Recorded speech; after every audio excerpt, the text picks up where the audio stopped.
Պատերազմի 5-րդ օրն էլ Իրանը շարունակում է հարվածների թիրախում պահել ծոցի նավթագազային ենթակառուցվածքները։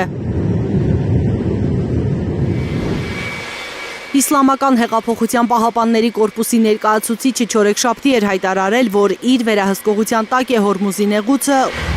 ու սպառնացել էր, որ Իրանը հրթիռային հարվածներ կհասցնի ցանկացած երկրի, որ կհանդգնի վառելիք վերցնել նեղուցից։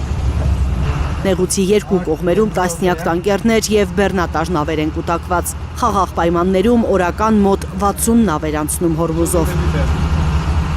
Տնտեսական ինչ դժվարություններ կունենա աշխարհը նավթի գործարանների թիրախավորման հետևանքով։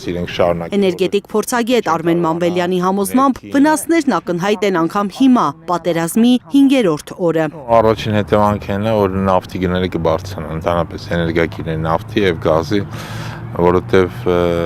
Պարսից ծոցով է գնում մոտապես համաշխարհային նավթի 20%-ը եւ գազի 30%-ը։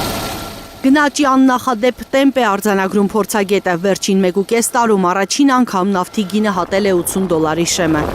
Եվրոպայում հում նավթի գինը բարձրացել է 60-ից դառնալով $80,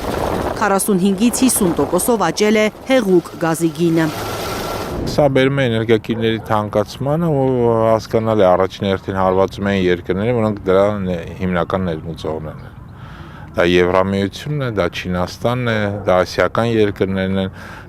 որտեղ նաև այդ Պարսից ծոցից դուրս եկող նավթի ամենը 80%-ը գնում է ասիական երկրներ։ Իրավիճակից կօգտվի Ռուսաստանը, կարծում է Մանվելյանը։ Հնդկաստանն արդեն դիտարկում է Դաշնությունից նավթի ներկրման ծավալներն ավելացնելու հնարավորությունը։ Չինաստանը ևս այլընտրանք չգտնելու դեպքում կդիմի Ռուսաստանին։ Նույնիսկ այն երկրները, որ քաղաքական պատճառներով հրաժարվում էին ռուսական նավթից, այն համարելով արգելված պտուղ, փորձագետի համոզմամբ ստիպված կլինեն դավաճանել իրենց սկզբունքներին, Ռուսաստանից նավթ գնել թեկուզ շատ բարձր գնով։ Ստացվում է միջազգային շուկան էներգակիրներով սնուցող աղբյուրը կփոխվի, պայմաններ թելադրող կդառնա Մոսկվան։ Դա վերաբերում է նաև գազի հոսքերին։ Ճիշտ է, Ռուսաստանը քիչ է գազ արտանում դեպի Եվրոպա, բայց երկու հիմնական գազամուղը դեպի Թուրքիա գնացող, դա կապույտ հոսքն է եւ թուրքական հոսքը, երկուսն էլ կան։ Սա նշանակում է, որ այդ գազամուղերը կսկսեն ավելի մեծ քանակությամբ գազ արտահանել, արտահանել դեպի Եվրոպա եւ Եվրոպան այս բանը այլընտրանք չունի, էլի։ Հնգորիա պատերազմի հետևանքները արդեն տեսանելի են նաեւ Հայաստանում։ Բենզինի գները սկսում են թանկանալ։ Եթե Իրան, Իսրայել, ԱՄՆ պատերազմը ավելի երկար կյանք ունենա, հնարավոր է նաև Հայաստան-Իրան տնտեսական համագործակցությունը տուժի, կարծում է էներգետիկ փորձագետը։